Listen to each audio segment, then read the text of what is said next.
Hack all the meds, hacked elections, and hey, WhatsApp just encrypted 1 billion people. All that coming up now on ThreatWire.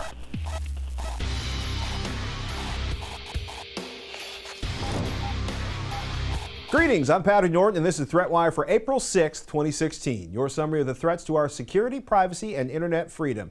And a big thanks to everybody that helps keep ThreatWire ad-free by supporting us on patreon.com/ThreatWire. If you were wondering if the FBI really managed to crack the iPhone's encryption, the agency's offer this week to assist local law enforcement with unlocking iPhones is a strong sign that they probably did.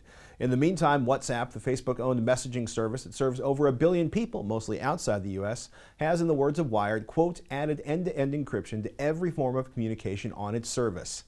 That's 1 billion people, all their comms encrypted. That is amazing. Apparently a big part of that was Moxie Marlinspike of Signal Private Messenger fame, who joined the project back in 2014. Now, WhatsApp began the encryption process in 2013, and getting its public key encryption system to scale successfully was, I understand, a huge challenge, and for Marlinspike, a natural way to bring his work on Open Whisper systems to a massive global audience.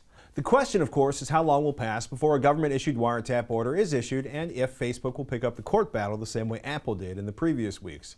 If WhatsApp founders have anything to say about it, it should be a pretty epic battle. While the current administration has done its best to make sure Freedom of Information Act requests take pretty much the longest time possible to be fulfilled, if ever, there's still a massive amount of government data that's freely available to the public.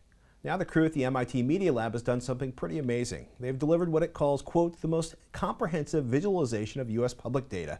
It's at datausa.io. It's free to use. It's based on open source code, built in a partnership with Deloitte and DataWheel, and the site lets you dig quickly, ridiculously quickly, into huge amounts of information and generate some pretty gorgeous graphics.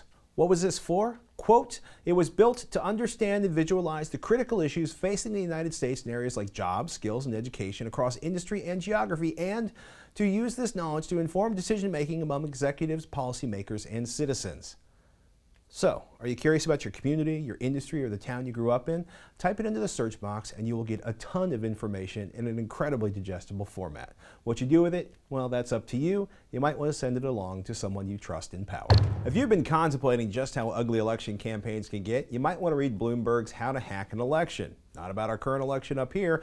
It's, a story about Andrea Sepulveda, who claimed he was budgeted $600,000 by Enrique Peña Nieto's successful 2012 campaign to become the president of Mexico. That's the quotes in Bloomberg.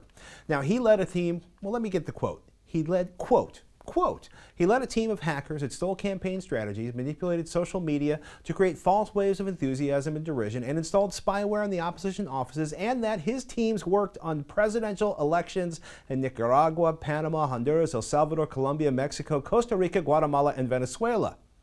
Wow. Sepulveda recently pled guilty to multiple charges in Colombia, including illegal interception and espionage, and is currently serving 10 years. Press officers, doesn't really matter which one, they all denied Sepulveda worked for them or on their campaigns.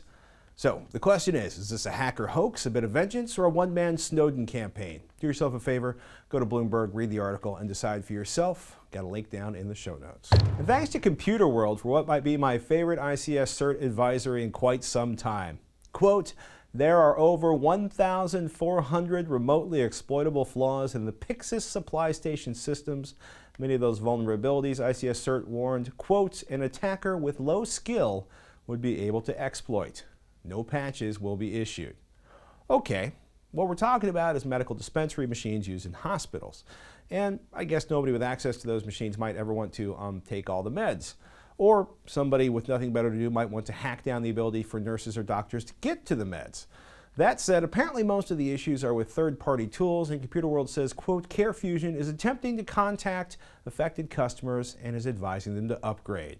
Otherwise, ICS CERT has the list of Carefusion's suggested mitigations for customers using legacy operating systems.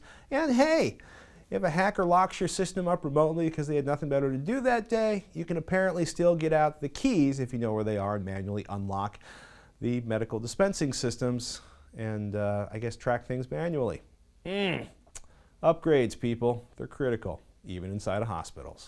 A big thank you from Shannon, Darren, and I to everyone who supports the show on patreon.com/ThreatWire. You make it possible for us to do this show ad-free. Become a patron, and we may even feature your adorable fur babies like these ones in our next episode. Or send us a picture of your favorite knock, network jack, Ethernet port, Game Boy. Just send it all in. If you can't donate, a like, a share, or a subscribe go a long way too. You can find all our episodes, links to our social networks, and other ways to contribute over at ThreatWire.net. And with that, I'm Patrick Norton, and I'll see you on the internet.